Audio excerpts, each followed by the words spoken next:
Cucumber के एक हद तक तो फीचर हो गए, ठीक है।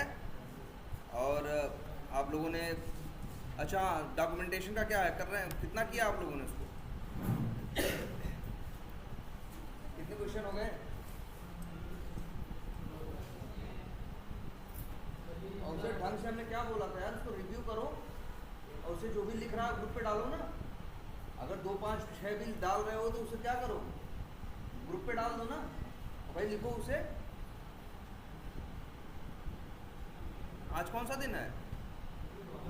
वेडनेसडे है, थर्सडे, फ्राइडे, फ्राइडे तक उसे कंप्लीट करो। तो जावा वाले भी दे दिए हैं हमने,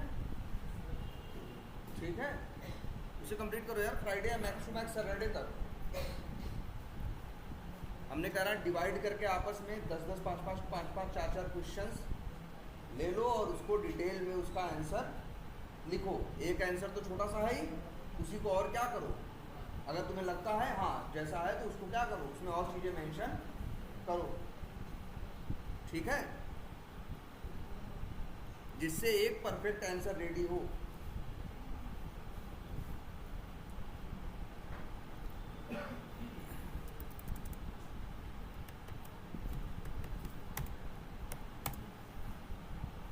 तो जैसे कुकुम्बर क्या था, कुकुम्बर को याद रख लेना। कुकुम्बर एक क्या है, फ्रेमवर्क। तुम कहोगे सर फ्रेमवर्क तो हम लोग बना रहे हैं, तो बिल्कुल हम लोग फ्रेमवर्क बना रहे हैं, लेकिन अपने फ्रेमवर्क में बहुत सी चीज़ें तो हमने खुद से बनाई, और बहुत सी, जैसे अगर हमें BDD का फीचर चाहिए था तो उसके लिए हमें अलग से वो चीज़ करने की ज़रूरत नहीं थी, ये सब बना बनाया फीचर था। हम कुकुम्बर नाम का एक फ्रेमवर्क मार्केट में अवेलेबल है जिसके थ्रू वो सारी चीज़ें अचीव कर सकते हैं। तो हम कहेंगे कि हम अपने फ्रेमवर्क को डेवलप करने में कुकुम्बर का क्या करते हैं, यूज़ करते हैं। कुकुम्बर फ्रेमवर्क का भी क्या करते हैं, यूज़ करते हैं। और कुकुम्बर फ्रेमवर्क बहुत सी फीचर्स हैं, सब देखे हैं आपने ना, ठीक है। और जैसी रिक्वायरमेंट होती है वो सारे फीचर्स हम उसके क्या करते हैं, यूज़ करते हैं। और जो कुकुम्बर में जो फ्रेमवर्क था, इसीलिए कुकुम्बर के बारे में कहा जाता है ये क्या है, एक BDD फ्रेमवर्क, ठीक है। इसके थ्रू हम बिहेवियर ड्रिवन डेवलपमेंट करते हैं। इसमें कोई कंफ्यूजन, कुकुम्बर आपको पता है, ये फ्रेमवर्क है ये पता है, BDD फ्रेमवर्क है ये पता है, और आप अपना ऑटोमेशन फ्रेमवर्क डेवलप करने के लिए इसका यूज कर रहे हैं। इसमें कई फीचर्स थे, अब अच्छा है ये किसके लिए यूज होगा, BDD।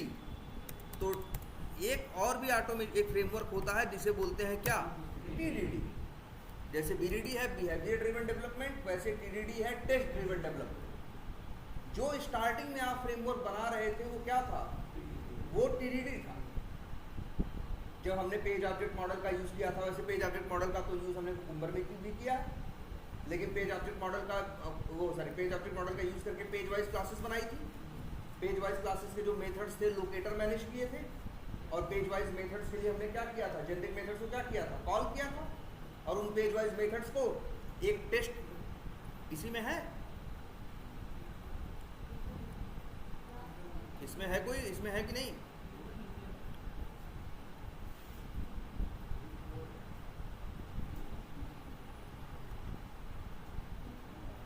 हाँ ये आई थिंक वही है, ये जो है ये क्या है, ये वाला जो अप्रोच है आई थिंक ये कौन सा अप्रोच, ये जो फ्रेमवर्क है पुराना वाला है TDD वाला। यहाँ याद रखो, देखो यहाँ क्या क्या चीज़ें हैं और वहाँ क्या क्या चीज़ें थी, यहाँ याद करो, याद आ रहा है, एक क्लास थी, एक पैकेज था जिसका नाम क्या था, test script.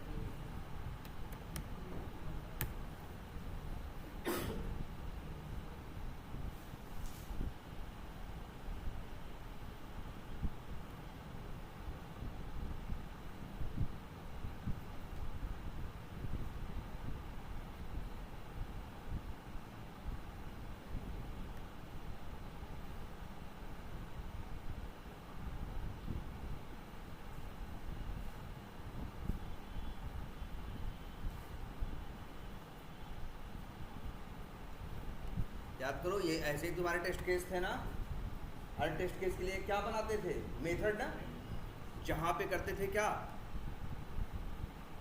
Code, page wise methods को क्या करके, कॉल करके, ठीक है। एक दो, जैसे यहाँ पे इस क्लास के अंदर कितने मेथड बनाए गए हैं, 2।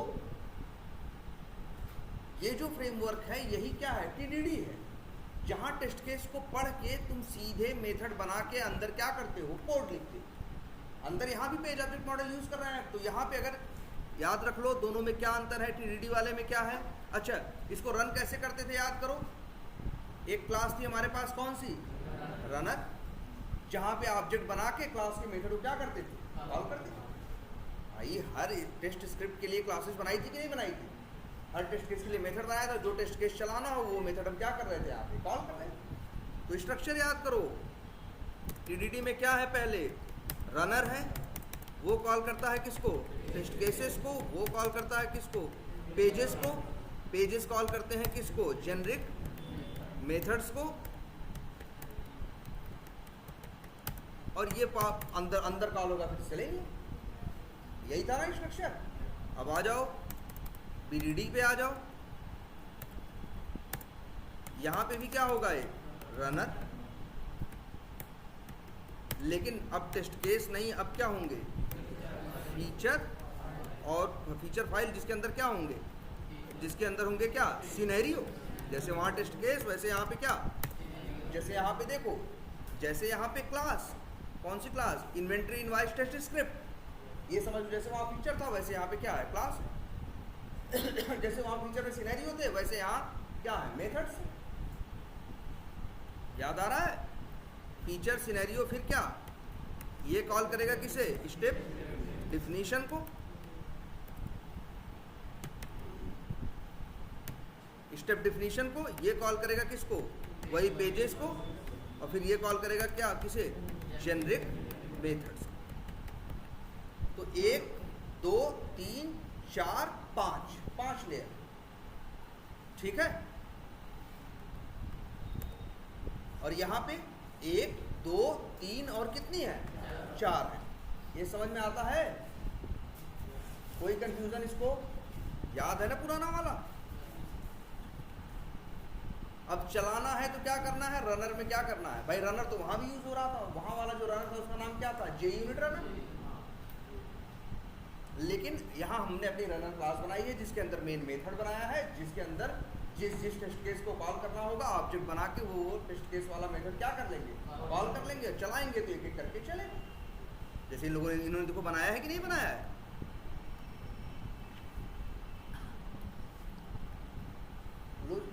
चला दोगे चल जाएगा। लेकिन अगर मेरे पास 500 टेस्ट केस हुए तो ऐसे 500 को क्या करोगे, कॉल करना पड़ेगा। अब उसमें से कोई, मान लो 500 हैं, लेकिन अभी कोई हमसे कहे कि भैया वो 10 नहीं चलाने, बाकी चलाने हैं, तब तो जाके इसमें ढूंढोगे इन 500 लाइनों में वो वाला कहाँ है, फिर उसको कमेंट करोगे या उसको डिलीट करोगे। तो भाई नहीं कॉल होगा तो नहीं चलेगा, कॉल होगा तो चलेगा। बोलो बात समझ में आ रही है। अब इसी के लिए, अब इसमें ये तो हम अपना बना रहे हैं, अब यही टेस्ट केसेस को आखिर रन कैसे करना है, एग्जीक्यूट कैसे करना है, इसको मैनेज करने के लिए एक अलग से फ्रेमवर्क आता है। एक क्या, 2 आते हैं, जावा वाले 2 से ज़्यादा फेमस है। एक आता है फ्रेमवर्क जिसका नाम है क्या, JUnit। तुम कहोगे सर इसको तो हम BDD में यूज़ कर रहे थे। हाँ, ये ऐसा है जो BDD में भी यूज़ होगा और ऐसा है जो कहाँ यूज़ होगा, TDD में भी। तो 2 फ्रेमवर्क है मार्केट TDD को सपोर्ट करने के। कौन कौन से, JUnit और टेस्ट। तो जानते हो इन फ्रेमवर्क की मदद जब लोगे तो तुम्हारे लिए किसको चलाना है किसको नहीं चलाना है, सबसे बड़ी बात जानते हो क्या होगा, यहाँ रनर बनाए हो ना, रनर की जरूरत ही नहीं पड़ेगी, रनर क्लास की जरूरत ही नहीं पड़ेगी।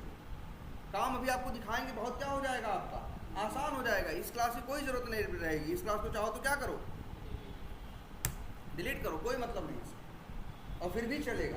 अब दिखाएंगे तो ये, लेकिन ये चीज़ चलने के लिए तुम्हें अलग से फ्रेमवर्क की ज़रूरत है।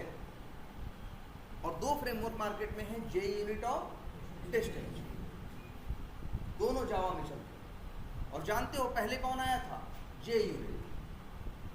जे यूनिट बहुत पुराना है, मेरे ख्याल से 22-24 साल पुराना होगा, 25 साल पुराना होगा जे यूनिट। नहीं, पाइथन में नहीं चलेगा जे यूनिट। देखो आया क्यों था, पहले ध्यान से सुनो।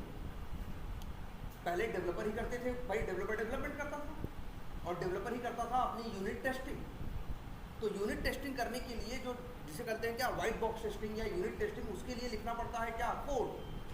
तो वो बंदा जावा में ही क्या लिखता था, देखो जावा में वो देखो दो काम करता था बंदा डेवलपर, क्या आप भी करते हैं, दो काम करते हैं डेवलपर। एक कि डेवलपमेंट का कोड लिखते हैं और एक उसी अपने डेवलप किए हुए कोड को या एप्लीकेशन को टेस्ट करने के लिए यूनिट टेस्टिंग का भी कोड लिखते हैं। याद करो तो अपना मैवन देखो, मैवन इस मॉडल को फुली सपोर्ट करता है। तभी देखो दो चीजें हैं ना, एसआरसी मेन जावा, एसआरसी टेस्ट जावा। मैवन जो स्पेशली आया था किसके लिए आया था, डेवलपमेंट के लिए आया था, डेवलपर्स के लिए आया था। तो लोग एसआरसी मेन जावा में डेवलपमेंट का कोड लिखते थे, एसआरसी टेस्ट जावा में यूनिट टेस्टिंग का कोड लिखते थे। क्लियर है ये बात।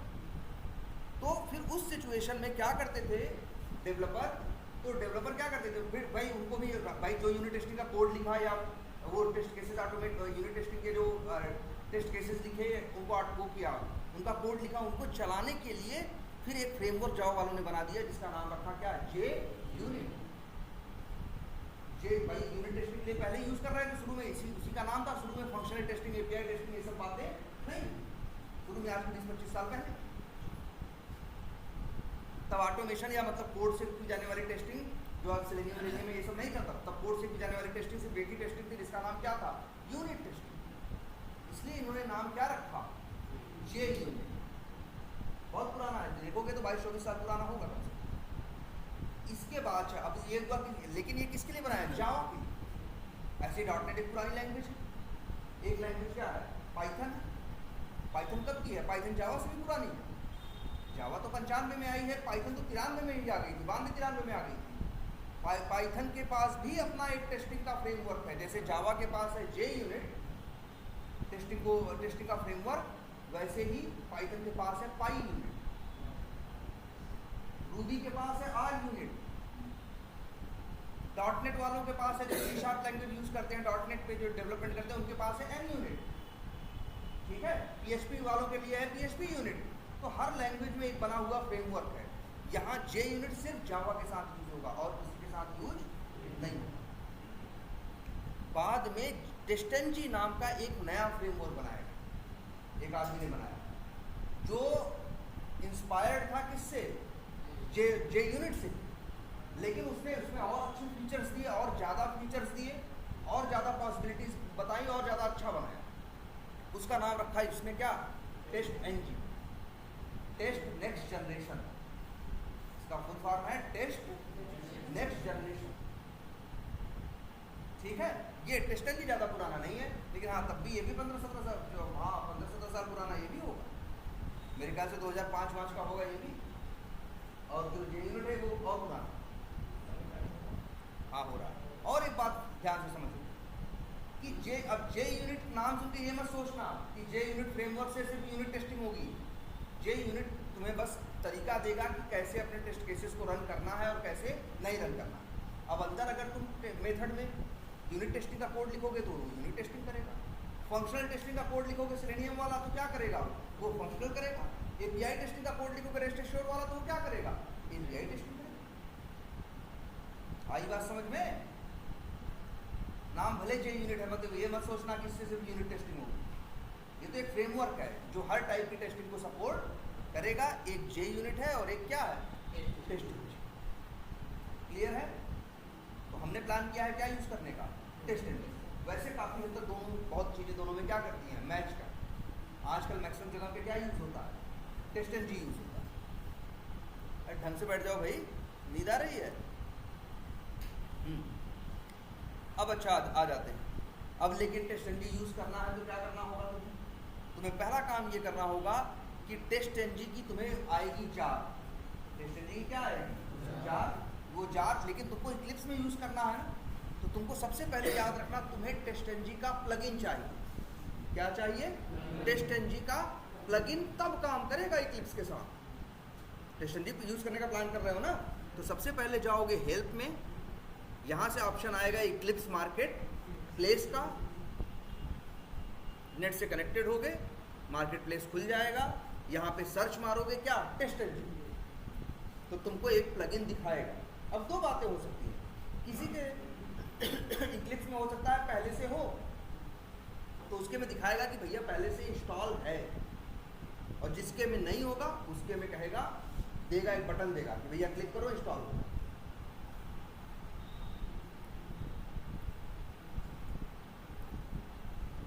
वैसे चेक करने के और भी तरीके थे, लेकिन चलो यहाँ से पहले चेक करो।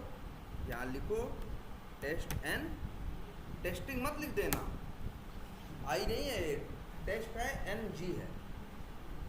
लो देखो नहीं है, अगर होता ना तो इंस्टॉल नहीं लिखा होता, इंस्टॉल्ड लिखा होता, और ये बटन इनेबल होने के बजाय ना डिसेबल हो जाए कि भैया इंस्टॉल है, आप क्या करोगे। लेकिन अब नहीं है तो क्या करोगे, इंस्टॉल बटन पे क्या करोगे, क्लिक करो।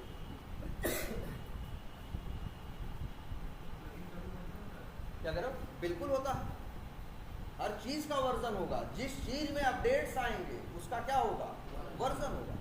तुम्हारे एप्लीकेशन का वर्जन होगा, तुम्हारे कोड का वर्जन होगा भाई, जो तुम ऑटोमेशन का कोड लिख रहे हो। आज जो कोड लिख दिए, कल को जरूरत पड़ती है उसमें चेंज करते हो ना, तो बदल गया कि नहीं कोड। तो जो नया कोड जो चेंज करने के बाद हुआ वो क्या कहोगे, वो कोड का क्या है, नया वर्जन है। टेस्ट केस का भी वर्जन होता है भाई, जैसे हम टेस्ट केस लिखे, पहले हम कहेंगे वर्जन 1, हम टेस्ट केस लिखने के बाद बीए को भेजेंगे या लीड को या किसी को भेजेंगे, वो उसको रिव्यू करेगा, उसमें वो कुछ कमियां बताएगा, तो हम कहेंगे ठीक है, फिर उस कमी को सही करेंगे। अब जो डॉक्यूमेंट उसको भेजेंगे उसमें लिखा रहेगा वर्जन 2, फिर वो कुछ गलती करेगा, फिर हम करेंगे तो क्या हो गया, वर्जन 3। हर वर्जन का मतलब क्या है, चेंज होने के बाद। अब देखो आ गया ना, इसे क्या कर लो, कन्फर्म,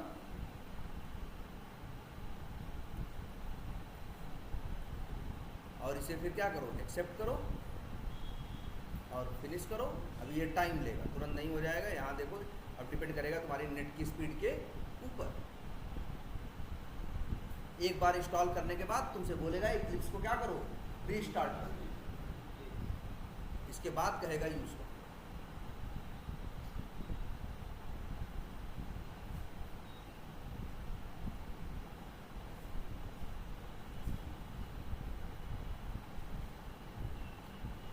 अच्छा, और एक ये बताओ, ये जो तुम्हारा टीडीडी वाला अप्रोच है, ये जो टीडीडी वाला अप्रोच है तुम्हारा जो हमने बनाया है,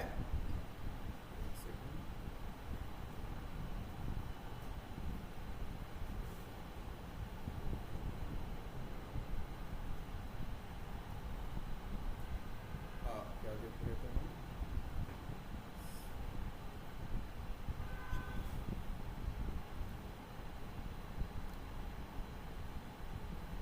चलो इसे तब तक होने दो, थोड़ा सा टाइम लेगा, ठीक है। तब तक खोलते हैं यहाँ पे। अच्छा ये बताओ, ये जो फ्रेमवर्क बनाए हो, जब हम लोग टीडीडी वाला बना रहे थे तब तो मैवन नहीं सीखे थे, मैवन सीखे कब, कुकुम्बर के बाद, लेकिन अब तो हमको मैवन यूज़ करना है। टीडीडी में भी हम क्या यूज़ करेंगे, मैवन यूज़ करेंगे। और क्या अप्रोच रहेगा, सेम वही, एसआरसी मेन जावा के अंदर पेज वाइज क्लासेस और यूटिलिटी क्लासेस, और एसआरसी टेस्ट जावा में क्या रहेंगे मेरे, एसआरसी टेस्ट जावा में मेरे पास रहेंगे टेस्ट स्क्रिप्ट वाला पैकेज। तो एक काम करते हैं हम, यहाँ से ये देखो एक वर्किंग कॉपी है, उसमें चेंज करा दिया गया है।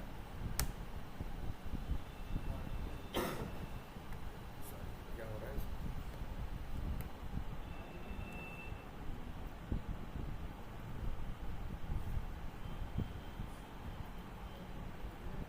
हेलो, हाँ फैन मिल गया,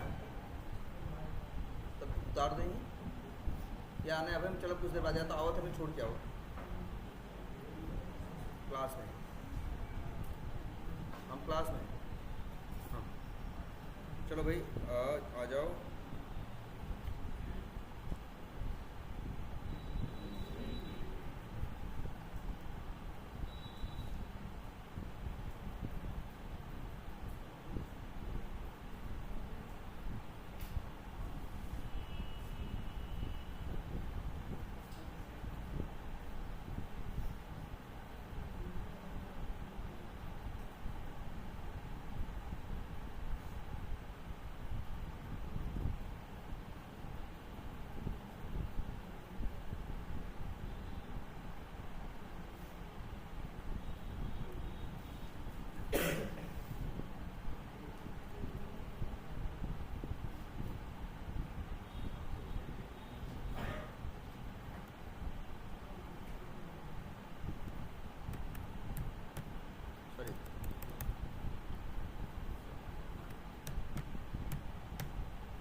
चलो वी टाइगर नाम का कोई प्रोजेक्ट है, इसको पहले क्या कर दो, ये सब करना पड़ेगा जो सब आएगा, यस करके अब कर दो। अभी ये हो रहा है, इसमें वी टाइगर नाम का भी कोई प्रोजेक्ट है क्या?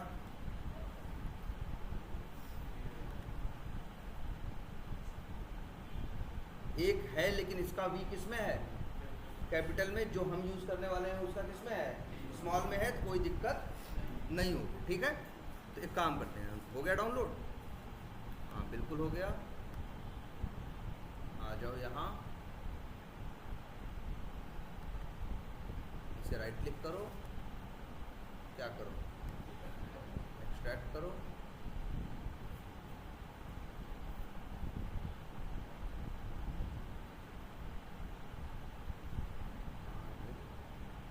ये यही है ना डाउनलोड्स में। तो एक काम करते हैं, सब लोग को ये प्रोजेक्ट लेना है। देखो हम कैसे कर रहे हैं, फाइल में जा रहे हैं, फिर क्या करना है, इंपोर्ट में ये शेयर कर देना ग्रुप में अपने यार, जो जी फाइल है existing projects into work space, या तो ये भी यूज़ कर सकते हो, वैसे जाओ दूसरा एक ऑप्शन मिलेगा अंदर मैवन करके, मैवन आ गया ना, वो मैवन प्रोजेक्ट है। वैसे खुद भी कर सकते थे ना यार, नया मैवन प्रोजेक्ट बना के साथ ही मेन जावा टेस्ट जावा बन जाएगा, इसके बाद पैकेज ले जाके कॉपी पेस्ट कर देते तो बन जाता ना। बोलो भाई सब लोग, अच्छा एक टास्क की तरह लो, इसको कर लेना, क्या अपने वाले टीडीडी फ्रेमवर्क को मैवन पे शिफ्ट कर लेना। करना क्या है तुमको, कुछ तो ज़्यादा नहीं करना है, एसआरसी मेन जावा एसआरसी मैवन प्रोजेक्ट बनाना, फिर इस वाले प्रोजेक्ट की टीडीडी वाले की जो कॉपी करना वो पैकेजेस को उठा के वहाँ क्या कर देना, पेस्ट कर देना। जो ब्राउज वो लगाते हो डिपेंडेंसी बिल्ड बात किए थे उसको हटा के pom.xml में डिपेंडेंसी डाल देना। चलो ये कह रहा है रिस्टार्ट नाउ, पहले नो कर देते हैं। एग्जिस्टिंग मैवन प्रोजेक्ट कर रहे हैं, अरे सॉरी कहाँ है, और डाउनलोड्स में है, डाउनलोड्स में है, ये है वी टाइगर, ये है। तो हम देखो इसको कर रहे हैं क्योंकि इसके अंदर क्या है, डॉट सेटिंग्स है ना, ये हो गया। ये होने के बाद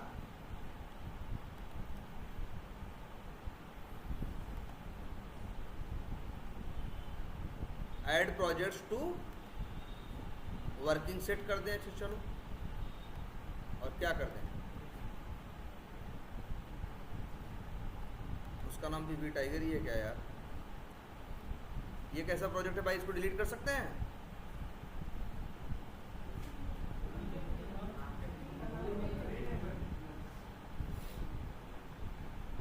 वैसे मेरे ख्याल से टीडीडी वाला ही बीडीडी वाला है, वैसे न तो एक काम करते इसे हटाई दे।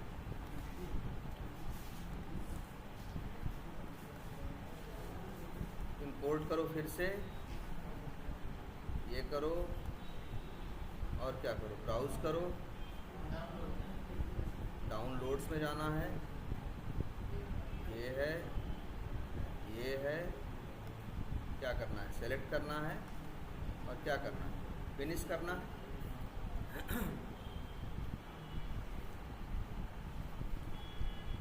तो आ गया कि नहीं आ गया अब?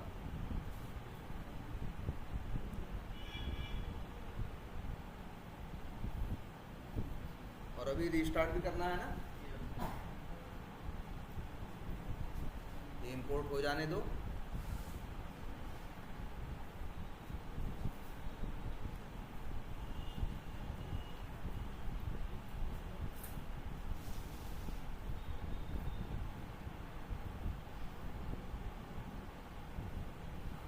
तो जरा इसी कॉपी को सब लोग यूज करो, ठीक है।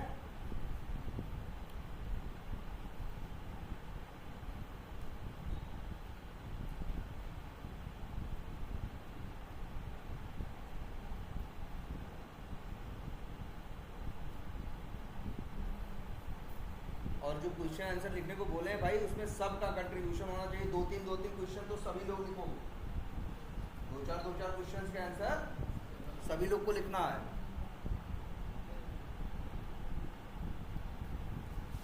और इसके बाद जैसा लगे वहाँ पे डालो ग्रुप पे, और एक दूसरे के क्वेश्चन को क्या करो, फिर जैसे उसको चेंज करना है, सुधारना है, उसको सुधारो। लेकिन उसे आज कौन सा दिन है, वेडनेसडे है ना, थर्सडे फ्राइडे तक मैक्स टू मैक्स इसे कंप्लीट करो। या मैक्सिमम सैटरडे?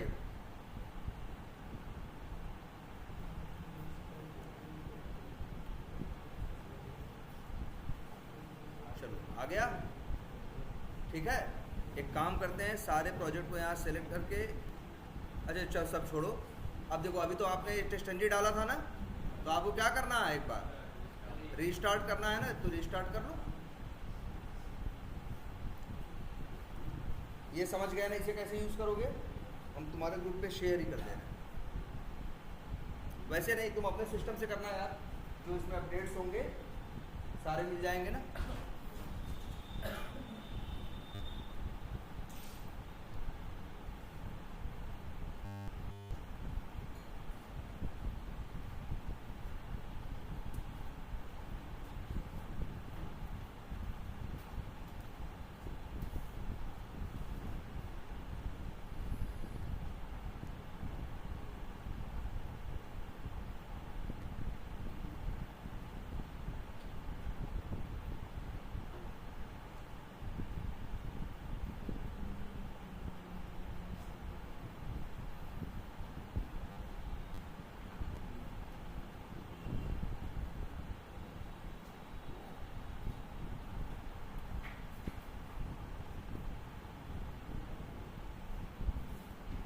काम करते हैं, देखो ये यही है ना, और एक काम करते हैं, सबको हम सेलेक्ट करके राइट क्लिक करके, एक ऑप्शन होता है ना क्या, क्लोज प्रोजेक्ट्स, सबको कर दिया क्या क्लोज, और सिर्फ इसी को करते हैं क्या ओपन। पहले हो जाने दो सबको, सब क्लोज हो गए, इसको रख देते हैं क्या, ये भी वही तुम्हारा वाला ही है फ्रेमवर्क जैसा था, बस यहाँ देखो ध्यान से थोड़ा सा, SRC मेन जावा के अंदर क्या है, पेजेस हैं, और ऑब्जेक्ट रिपोजिटरी इन्होंने नाम रख दिया है। क्या नाम रख दिया है? Object repository. चाहे तो इसका नाम को चेंज करके क्या कर सकते हैं हम,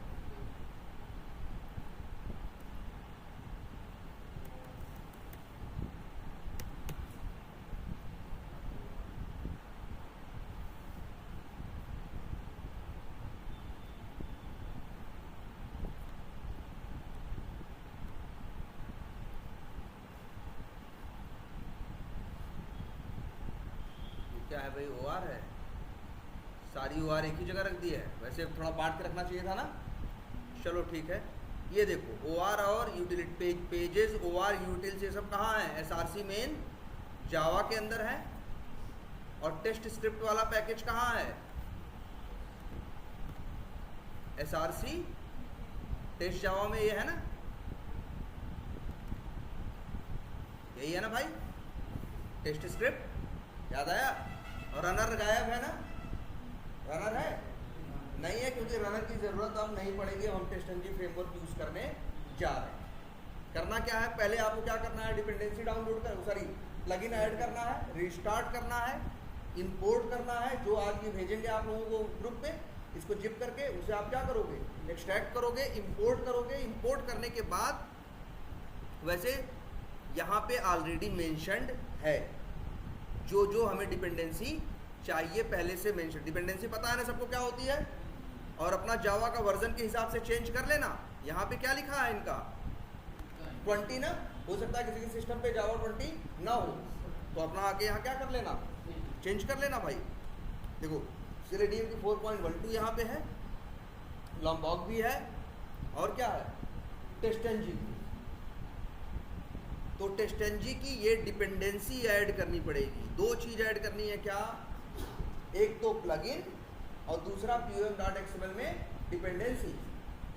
और अगर pom मैवन नहीं यूज़ करते तब टेस्ट एनजी की भी नेट से जार डाउनलोड होती है, बहुत छोटी सी जार है, 600-700 KB की, बस उसको बिल्ड पाथ करके ऐड करते हैं। लेकिन तुम तो क्या यूज़ कर रहे हो, मैवन, ये सब करने की ज़रूरत नहीं। क्लियर है ये बात? देखो इन्होंने भी ऐसे टेस्ट केस बना रखे हैं कि नहीं बना रखे हैं, बोलो, बना रखा है ना। इन्होंने भी क्या कर रखा है, ऐसे तुमने ही बनाया था, वही DD वाला है ये। और एक काम करते हैं,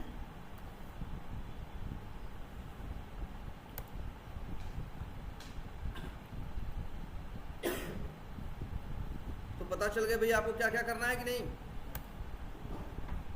क्या करना है? पहले इसको तो हम आपको एक प्रोजेक्ट बनाया मिल गया, इसको यूज ही करना है हमें, प्लस इसके बाद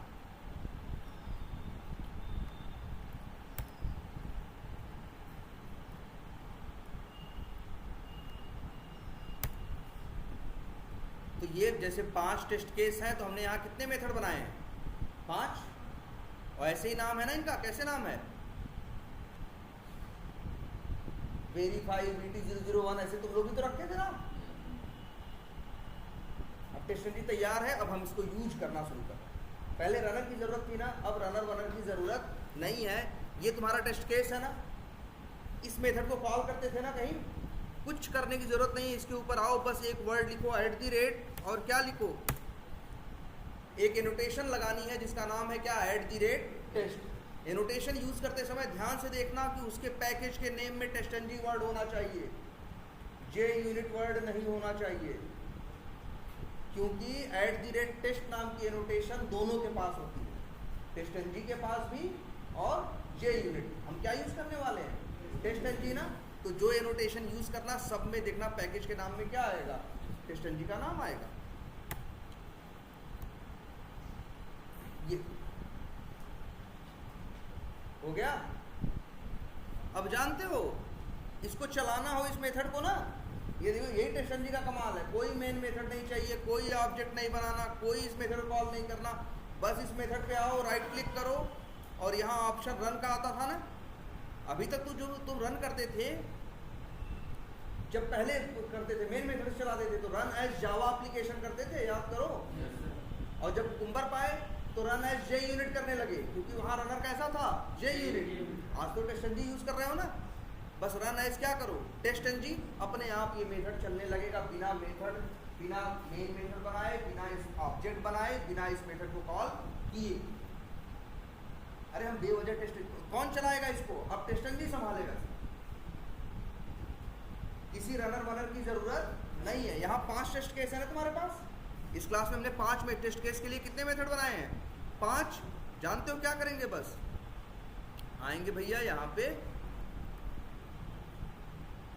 पांचों के ऊपर बस क्या लिख देंगे?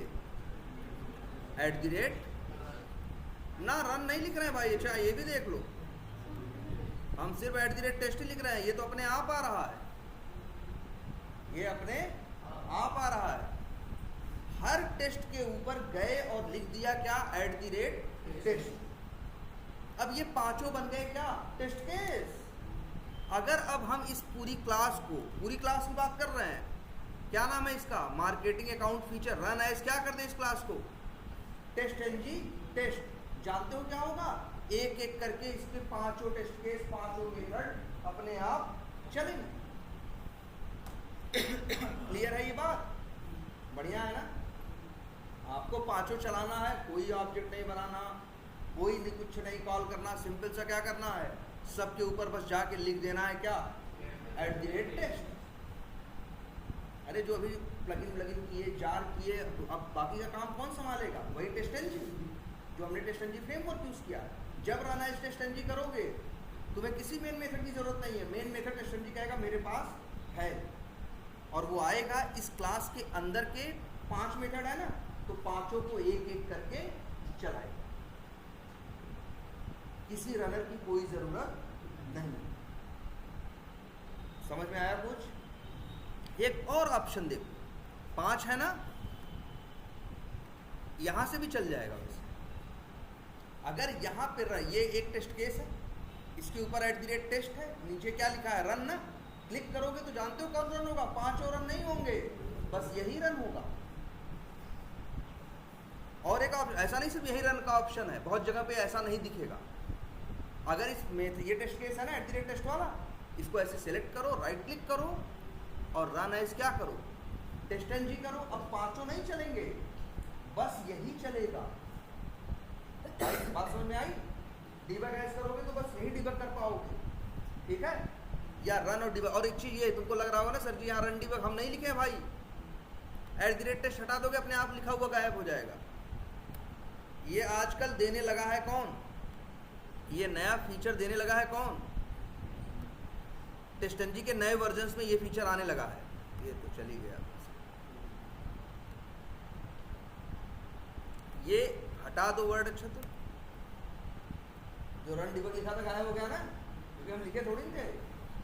ये टेस्टनजी का प्लगइन है जो उसके अंदर चीज़ों को क्या कर देता है, जोड़ देता है। हेलो, बात समझ में आई? ये तो बोलो।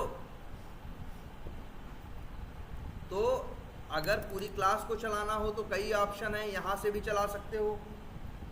इस क्लास पे राइट क्लिक करके भी रन एज क्या कर सकते हो, टेस्टनजी कर सकते हो। और एक ऑप्शन यहाँ भी दिख रहा है बटन जैसा, क्या, रन ऑल लिंक जैसा। इस पे क्लिक कर दोगे तो इस क्लास के 5 हैं तो 5 चल जाए। अगर इस पे करोगे तो एक चले, जिस पे करोगे। लेकिन ये टेस्ट केस सिर्फ उसी को मानेगा जिसके ऊपर @टेस्ट लिखा होगा। मान लो इस क्लास के अंदर 10 मेथड, 5 के ऊपर @टेस्ट लिखा है और 5 के ऊपर नहीं लिखा है। जिन 5 के ऊपर लिखा है वही टेस्ट केस है इसके लिए, उन्हीं 5 को चलाएगा और 5 को चलाएगा नहीं। जैसे यहाँ 5 है ना, 5 चलेंगे ना। लेकिन अगर हम आए इसके ऊपर जो @टेस्ट है इसे डिलीट कर दें तो टेस्टनजी कहेगा अब मेरी नज़र में ये टेस्ट केस नहीं रहा। अब 5 नहीं चलाएगा, कितने चलाएगा, 4। इसको नहीं चलाएगा। टेस्टनजी उसी को टेस्ट मानता है, उसी को टेस्ट केस मानता है जिसके ऊपर क्या लगा होता है, @टेस्ट नाम का एनोटेशन। बात समझ में आई? पहले से अच्छा है ना, @टेस्ट लगा दो, चाहो तो सारे चला लो। अब क्वेश्चन एक और उठता है कि सर आप कह रहे हो चलेंगे कितने। अच्छा एक बात और देख लो भाई, अभी जो गलत सही हुआ हमने बंद कर दिया। ये प्रोजेक्ट कहाँ पे रखा है, कैसे पहुंचोगे प्रोजेक्ट तक? याद रखना, टेस्टनजी तुमसे लोग पूछेंगे कि भैया टेस्टनजी क्यों यूज किए हो, तो कहोगे टेस्ट केस के एग्जीक्यूशन को मैनेज करने के लिए, बात नंबर 1। और नंबर 2 रिपोर्टिंग के लिए। इसके पास में कुकुम्बर जैसा फीचर है। कुकुम्बर में तो प्लगइन जोड़ रहे थे तो आ रहा था रिपोर्ट ना। टेस्टनजी जब चलता है तो रिपोर्ट भी देता है। और जानते हो कहाँ आता है? प्रोजेक्ट के अंदर देखोगे एक फोल्डर बन गया होगा, test-output बना है कि नहीं? देखो ये किसने बनाया है, टेस्टनजी ने। जब टेस्टनजी से कुछ भी चलाओगे तो टेस्टनजी कहता है भैया हम अपनी रिपोर्ट भी देंगे। कहाँ देगा रिपोर्ट? कहता है टेस्टनजी कि तुम्हारे प्रोजेक्ट के अंदर एक फोल्डर बनाएंगे जिसका नाम होगा test-output या test-output। उसी के अंदर हम आपको रिजल्ट देंगे। और चाहो तो यहाँ देख सकते हो, तो यहाँ से देखना है, यहाँ से देखो। तुमको बताया ना फोल्डर में जाने का रास्ता, क्या करो, राइट क्लिक करो और क्या करो, प्रॉपर्टीज में जाओ, रिसोर्स में जाओ और यहाँ से ऐसे क्लिक करो, सीधे वहीं लेके चला जाए। लो लेके चला गया ना, है ना test-output। किसने बनाया? टेस्टनजी ने। तुमने नहीं बनाया, टेस्टनजी अपने आप बना देगा। अंदर जाके देखो, तुमको एक HTML फाइल दिखाई देगी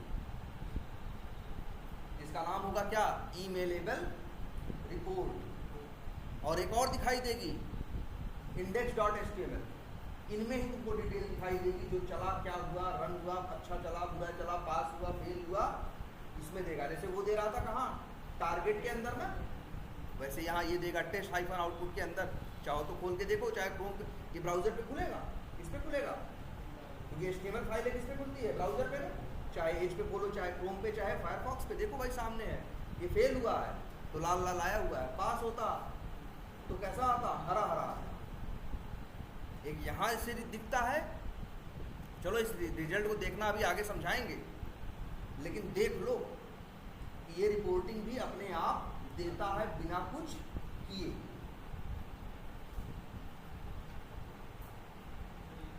तो 2 फायदे आपको समझ में आ गए ना इसके। टेस्ट केसेस को बिना कॉल किए सिर्फ एनोटेशन के सहारे रन करने का काम कर रहा है, और दूसरा अपने आप रिपोर्ट भी दे रहा है। हाँ बोलो क्या था? हाँ खुद ही जनरेट करेगा, आपको उसको बोलने की जरूरत नहीं है, किसी प्लगइन की जरूरत नहीं है। ये कहेगा भैया हम चला, देख रहे हो 2 आते हैं। फिर अभी इसको पढ़ना बताएंगे कि कैसे रिपोर्ट को पढ़ना है, क्या है। लेकिन ये तो पता चल गया ना कि अपने आप रिपोर्टिंग भी करता है। बढ़िया है ये। अब अच्छा दूसरा क्वेश्चन उठता है एक कि अगर रिपोर्टिंग है और चल जाता है, पांचों चल जाएंगे कि नहीं? अगर रन आज पे कर देंगे तो क्या चल जाएंगे? पांचों, या क्लास पे राइट क्लिक करके रन टेस्ट एनजी कर देंगे तो क्या चलेंगे? पांचों। अब लेकिन सवाल उठता है कि सर पांच तो चलेंगे, पांचों एक साथ तो चलेंगे नहीं, चलेंगे तो बारी बारी। अब बताओ सर चलेंगे कैसे? कैसे, किसको वो पहले रन करेगा और किसको बाद में? अगर तुमको देख के ये लग रहा हो कि सर जी ये पहले है, ये पहले चलेगा और वो कहाँ है, वो बाद में है, बाद में चलेगा, तो ऐसा नहीं करता ये पांच को चलाना है ना, तो पांचों का नाम लेता है, पांचों का नाम है कि नहीं, और नाम से उनका ऑर्डर पता करता है। क्या, सॉरी इसको क्या बोलते हैं, ये रन करता है, शॉर्टिंग करता है। क्या करता है? शॉर्टिंग। शॉर्टिंग का मतलब क्रम से लगाना। नाम में हमने तुमको बताया है ना, एक चीज एक बार बताइए कि नहीं, अगर तुमसे कोई कहें दो नाम है, एक नाम सपोज करो राहुल है और एक नाम सपोज करो क्या है, रमेश है। अब कोई कहे तुमसे बड़ा कौन और छोटा कौन, तो यहाँ पे भी होता है। कैसे होता है? पहले पहला अक्षर मिलाओगे, उस हिसाब से दोनों क्या है, बराबर है। फिर दूसरा अक्षर मिलाओगे, उस हिसाब से भी दोनों क्या है, बराबर है। तीसरा अक्षर मिलाओगे, ये एच है, मान लो यहाँ पे कुछ भी लिखा हो, कुछ भी लिखा होता है, तीसरा अक्षर मिलाएगा एच और एम। एच छोटा है, एम क्या है, बड़ा है ना, तो कहेंगे राहुल छोटा है और रमेश क्या है, बड़ा है। अगर असेंडिंग ऑर्डर की बात करें, असेंडिंग ऑर्डर में राहुल पहले आएगा, रमेश बाद में आएगा, है ना। तो याद रख लो, ये टेस्ट एनजी भी चीजों को ऐसे ही चलाता है। अगर 5 टेस्ट केस होंगे एट द रेट टेस्ट के साथ, तो पांचों नहीं चला देगा साथ साथ, पांचों का नाम देखेगा और नाम के हिसाब से देखेगा कौन छोटा है और कौन बड़ा। अब जैसे यहाँ पे अपने एग्जाम्पल को देखो, यहाँ क्या लिखा है, वेरीफाई VT001, वेरीफाई VT001, दूसरे का नाम क्या है, वेरीफाई VT002। तो वेरीफाई VT00, इतना वर्ड तो दोनों में क्या है, कॉमन है। 1 और 2 से डिसाइड हो रहा है कि 1 छोटा है और 2 क्या है, बड़ा है। तो ये वाला बड़ा है और वो वाला क्या है, छोटा। तो जो छोटा है वो पहले चलेगा, बड़ा वाला कब चलेगा, बाद में। ये इंटरव्यू में सवाल पूछते हैं, एक क्लास के अंदर टेस्ट एनजी के वो है 5 टेस्ट केस हैं, मतलब 5 एट टेस्ट एनोटेशन है, बताओ कैसे चलेगा वो। तो बहुत सर उनके नाम के हिसाब से क्या करेगा, शॉर्टिंग करेगा और असेंडिंग ऑर्डर में चलाएगा। क्लियर रहेगी ये बात? बोलो, ये इंटरव्यू जरूर पूछते हैं कैसे चलेगा ये। कोई कंफ्यूजन? जबकि कुकुम्बर ऐसा नहीं करता था, वो सिनेरियो को 1 बाय 1 पढ़ते हुए चलाता था ना, लेकिन ये ऐसा नहीं करता। ये कैसे करता है? और अच्छा हाँ, कभी मत सोचना कि सर जी ये ऊपर है इसलिए पहले चल रहा है, यार हम इसको कहाँ कर दें, सबसे क्या कर दें, इसको नीचे कर दे रहे हैं लोग। लेकिन तब भी सबसे पहले कौन चलेगा, यही चलेगा, क्योंकि इसका नाम क्या है, वेरीफाइड VT001, और बाकियों का नाम 002, 3, 4, 5 है। तो सबसे छोटा कौन है, ये कौन पहले है कौन बाद में है, ये मैटर नहीं करता। याद रहेगी ये बात। लेकिन कभी कभी हम चाहते हैं क्रम को बदलना। जैसे मान लो मेरे 2 टेस्ट केस हैं, एक मान लो क्रिएट का है, एक है डिलीट का। हम चाहते हैं भैया पहले क्रिएट चले, बाद में क्या चले, डिलीट चले। पहले डिलीट चलेगा तो कोई मतलब नहीं होगा। मान लो कोई ऐसा केस है, एक हिपोथेटिकल केस मान लो, ठीक है। तो जानते हो क्या करोगे, यहाँ पे एक ऑप्शन ये भी देता है, ये प्रायोरिटी, इसको पढ़ते क्या है, प्रायोरिटी है। प्रायोरिटी इक्वल टू क्या दे सकते हो, 1। जो 1 दोगे तो सबसे पहले चलेगा, 2 उसके बाद चलेगा, 3 उसके बाद, 4 उसके बाद। अगर 5 टेस्ट केस है तो हम चाहे तो पांचों को क्या दे सकते हैं, प्रायोरिटी। याद करो, कुछ याद आ रहा है कुकुम्बर का? कुकुम्बर में था ऑर्डर, क्या था, अच्छा ध्यान से देखना, ये प्रायोरिटी देते कहाँ हो, एट द रेट टेस्ट के बाद ब्रैकेट के अंदर। इसको बोलते हैं कि हम एक पैरामीटर दे रहे हैं। कौन सा पैरामीटर, प्रायोरिटी पैरामीटर। और यहाँ 1 के बजाय क्या कर दिया इसका, 2। तो जो 1 होगा वो पहले चलेगा, 2 बाद में। अब ये नहीं मैटर करेगा कि इनके नाम में पहले ये नाम से छोटे हैं वो नाम से बड़े हैं, ये मैटर नहीं करेगा। अब कैसे चलाएगा, प्रायोरिटी 1, 2, 3, 4, 5 के हिसाब से चलाएगा। याद करो इसके पहले क्या था, वहाँ प्रायोरिटी नहीं था, वहाँ क्या था, ऑर्डर में। और किस ऑर्डर कहाँ था, सिनेरियो में था। ऑर्डर कहाँ था? हुक्स में था भैया, कहाँ बोल रहे हो? बोलो मत उसको यार, इंटरव्यू में बताना है, वो करंट फ्रेमवर्क बीडीडी बताना है, तो मत बोलो वहाँ पे कहाँ था, सिर्फ हुक्स में था। वहाँ सिनेरियो में हम नहीं कर सकते थे, वहाँ अगर 2-3 हुक्स रहा करते थे, 2-3 बिफोर है या 2-3 आफ्टर, तो वहाँ डिसाइड किसको पहले चलाना है बाद में चलाना है, उसके लिए ऑर्डर बराबर 1 2 3 लिख सकते थे। यहाँ तो क्या लिखोगे? प्रायोरिटी बराबर 1, प्रायोरिटी बराबर 2, टेस्ट केस पे लिख रहे हैं। यहाँ कोई हुक कोई हुक नहीं है भाई, ये सिंपल क्या है? Test case. टेस्ट केस का मतलब जैसे नंबर में सिनेरियो था, यहाँ क्या है? टेस्ट केस है। अब आ जाओ यहाँ, इसकी प्रायोरिटी दे दें क्या? मान लो 4 दे दें, इसकी क्या दे दें?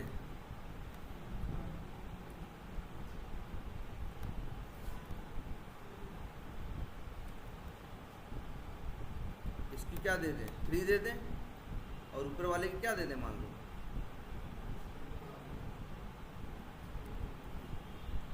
क्या दे दें? 5 दे दें।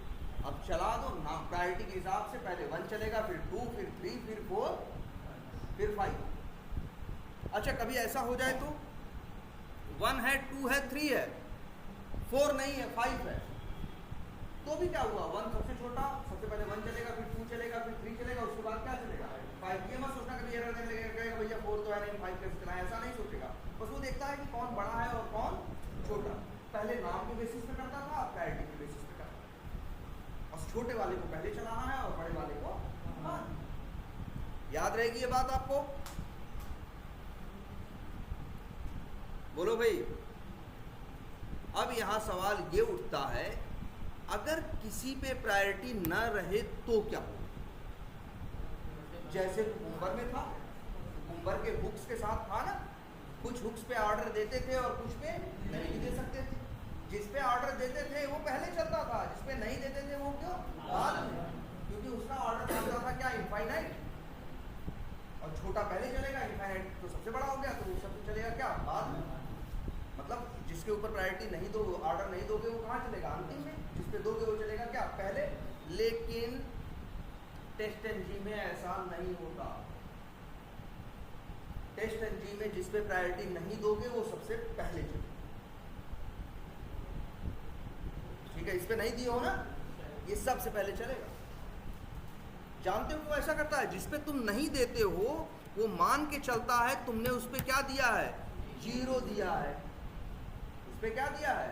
0 दिया है, तो 0 सबसे छोटा नहीं है। सबसे पहले कौन चलेगा भाई? न देना का मतलब क्या? न देने का मतलब क्या है? 0। तो सबसे पहले कौन चलेगा? जिसके, इसलिए इंटरव्यू में पूछेंगे पहले कौन चलेगा, तो बताओगे प्रायोरिटी 1 2 3 4 5। अगर जिसके ऊपर वो प्रायोरिटी नहीं है वो, तो कहोगे वो सबसे पहले चलेगा। फिर प्रायोरिटी वालों का नंबर आएगा, क्योंकि जिस पे नहीं देते हो उसमें प्रायोरिटी क्या मानता है? वो 0 मानता है। मान लो तुम्हारे पास 10 टेस्ट केस है, 6 में प्रायोरिटी दी, 4 में नहीं दी। जानते हो क्या होगा? उन 10 में से जिन 4 पे प्रायोरिटी नहीं दी है वो पहले चलेंगे, और वो 6 जिनमें प्रायोरिटी दी है वो सबसे क्या चलेंगे? अंतिम में अपने नंबर के हिसाब से चलेंगे। अब इसमें भी क्वेश्चन उठता है सर कि 4 प्रायोरिटी नहीं दी है, तो उन चारों में कैसे डिसाइड होगा कौन पहले चलेगा? तब उन चारों में नाम के हिसाब से क्या करेगा? सॉर्टिंग करेगा। उन चारों को पहले चला लेगा उस हिसाब से, फिर बाद में प्रायोरिटी वालों को चलाएगा। कई बार ये भी सवाल आता है कि सर अगर 2 टेस्ट केस को एक ही प्रायोरिटी दे दे, तब 2 को प्रायोरिटी क्या दे दे? 1 दे दे, तब ये दोनों प्रायोरिटी क्या है? सेम है। तो उनमें नाम में जो छोटा होगा, नाम के हिसाब से, सॉर्टिंग के हिसाब से वो पहले चलेगा अल्फाबेटिकली, और जो दूसरा होगा वो कब चलेगा? बाद में चलेगा। क्लियर है ये? और ये देखो एक चीज, जैसे इस पे नहीं है, इस पे नहीं है, और किस पे नहीं है भाई? इस पे नहीं है। इसका मतलब क्या हो गया? ये दोनों पहले चलेंगे, और इन दोनों में कौन पहले चलेगा ये नाम के हिसाब से डिसाइड होगा। मान लो एक पे है, एक पे नहीं है, और एक पे है, जानते हो क्या है?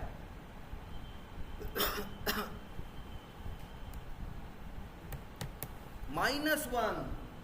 तो याद रखना प्रायोरिटी माइनस में भी जाती है, -1 -2 भी दे सकते हो। अब कौन पहले चलेगा? इस पे तो प्रायोरिटी दी है, उस पे तो नहीं दी है। तो इस पे -1 है, जिस पे नहीं दी उस पे क्या है, 0 है। तो छोटा कौन है, -1 है। तो पहले -1 चलेगा। सिद्धांत ये समझना है जिसके ऊपर नहीं दिया गया उसके ऊपर क्या है, 0। और रूल ये है कि असेंडिंग ऑर्डर में चलता। तो -1 छोटा है, 0 क्या है, बड़ा है। सबसे पहले कौन चलेगा, ये -1 चलेगा। याद रहेगी बात, एकदम लिख लेना। ये हर इंटरव्यू में पूछते हैं अक्सर कि जान लो ये ऐसा सवाल है, बार बार पूछेंगे तुमसे ये चीज़। तो अब बढ़िया है कि नहीं यार, टेस्ट तुम्हारे हाथ में आ गया तो तुम अपने हिसाब से ऑर्डर भी क्या कर सकते हो, कौन टेस्ट केस पहले चले कौन बाद में चले, ये भी तुम डिसाइड कर सकते हो। किसके सहारे, प्रायोरिटी के साथ। हाँ तो 3 ही लेयर है। अब देखो कहाँ गया नोटपैड। अब तो रफ्टी डीडी में रनर की जरूरत नहीं है, ये काम कौन कर रहा है, टेस्ट एनजी डायरेक्ट कर रहा है। बोलो ना भाई, जब जे यूनिट तब टेस्ट एनजी मत यूज करो, जे यूनिट हाँ कर सकते हो।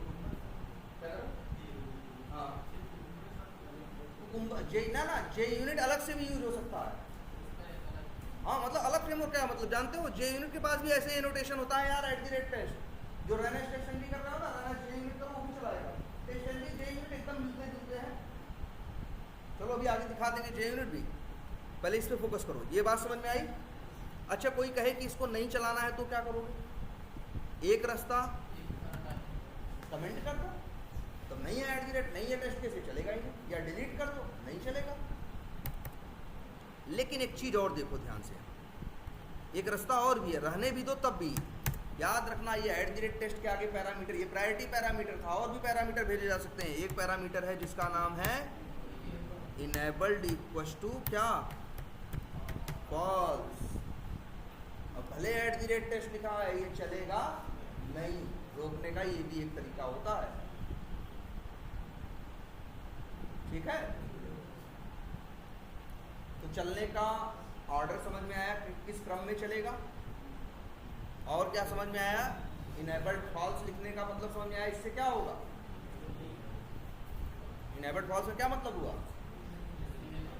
कि भाई हाँ ये टेस्ट केस चलेगा नहीं।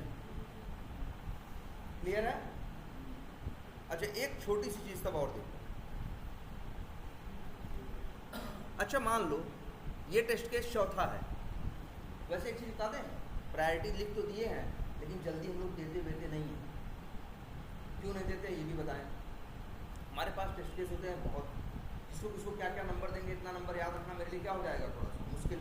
एक बात तो ये हो गई। दूसरी, हमारे टेस्ट केस याद करो, हमने जब पढ़ा रहे थे बताया था कि भैया ऑटोमेशन के टेस्ट केसेस 2 टाइप के हो सकते हैं, डिपेंडेंट और इंडिपेंडेंट। हमारे तो सारे कैसे हैं, क्या इंडिपेंडेंट है, अकेले भी चल सकते हैं। डिपेंडेंट वाले रहते हैं तब मजबूरी रहती है कि भैया पहले ये चलाओ, नहीं तो फिर ये नहीं चलेगा, तो ये कैसे चलेगा। वहां प्रायोरिटी देना क्या हो जाता है, थोड़ा जरूरी हो जाता है। क्लियर है ये। और एक चीज देखो,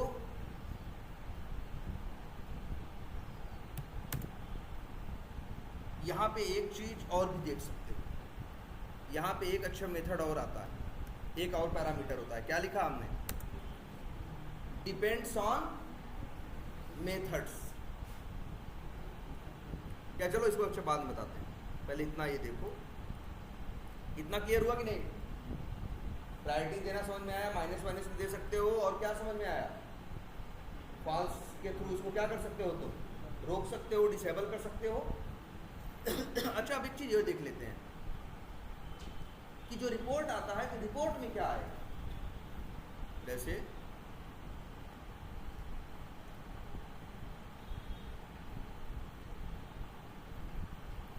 रिपोर्ट आएगी ना, वैसे तो भैया चलने को बहुत है, बहुत टाइम लेगा ना।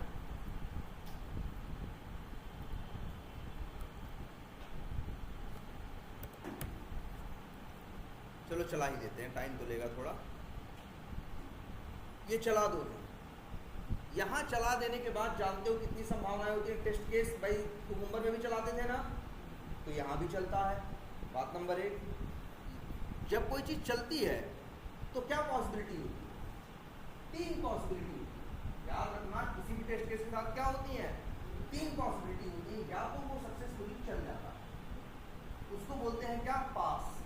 कुकुम्बर भी ऐसे बोलता था अपनी रिपोर्ट में, या तो वो फेल हो जाता था, या तो क्या होता था फेल, तो कुकुम्बर क्या बोलता था फेल। प्रेजेंटेशन जी भी क्या बोलता है फेल। अब लेकिन किसी को फेल माने कैसे? कुकुम्बर किसको फेल मानता था?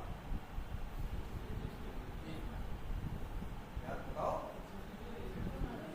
तैयार करो सब लोग, उसका आंसर ढंग से लिखो, अगली क्लास देंगे नहीं तुम लोगों की, तैयार करो भाई उसको।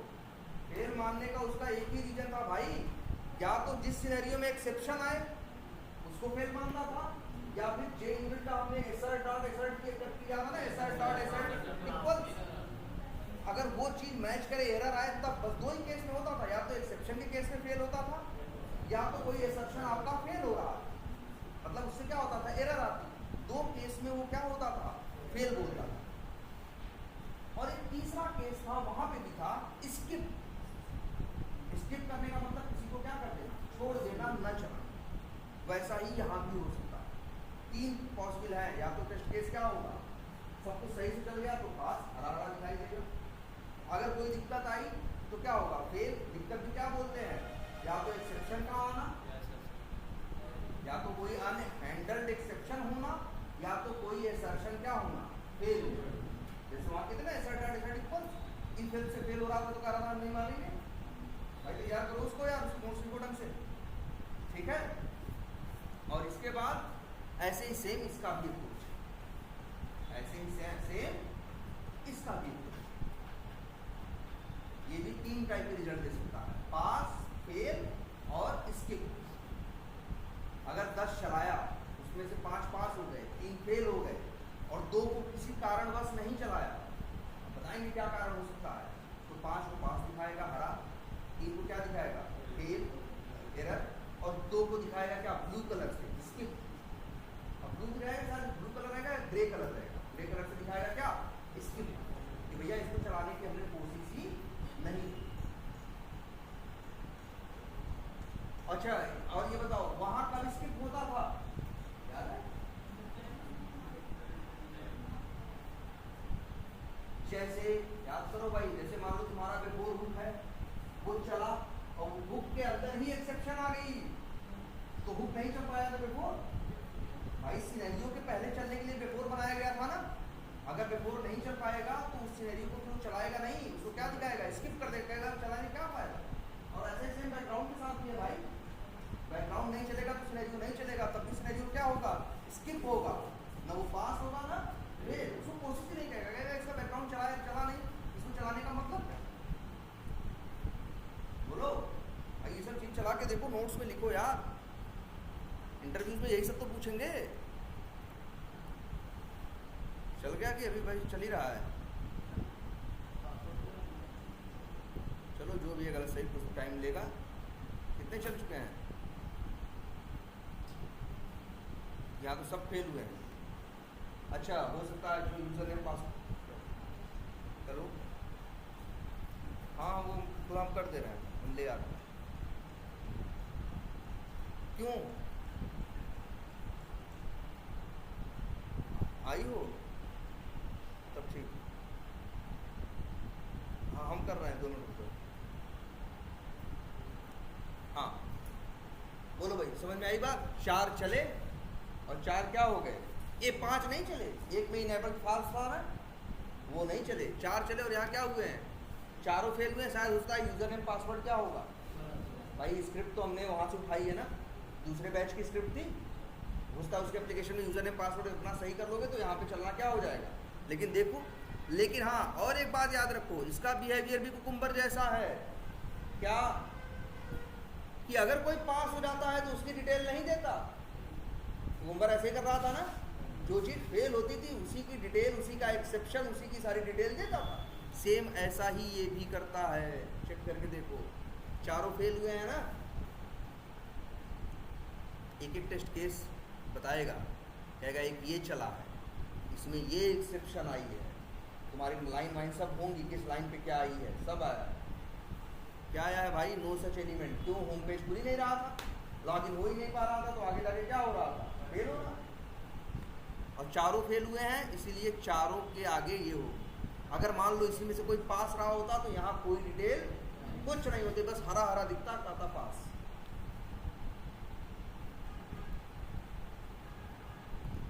क्लियर है ये? कोई कंफ्यूजन नहीं ना? तो रिपोर्ट आ रही है, ये सब हो रहा है। और चलो एक चीज और, हाँ चलो अभी तो पहले इसको चलाओ।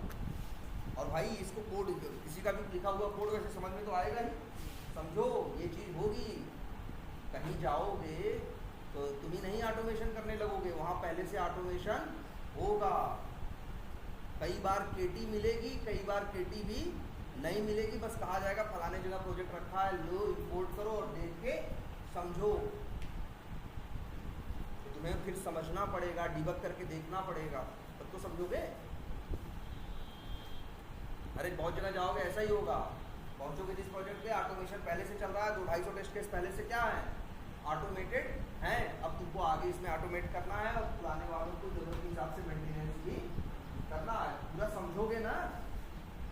तो ऐसे ही करते हैं हम लोग। इंपोर्ट करेंगे वर्कस्पेस में, क्या करेंगे, इसको इंपोर्ट करेंगे, फिर उसका कोड समझेंगे, देखेंगे क्या इस्तेमाल किया, pm.xml देखेंगे क्लासेस @टेस्ट देखेंगे, समझ जाएंगे टेस्ट एग्री है, फिर चला वाला की डिबग करके क्या करेंगे देखेंगे, तो समझ में आ जाएगा भैया ये कैसे चल रहा है और कैसे नहीं चल रहा।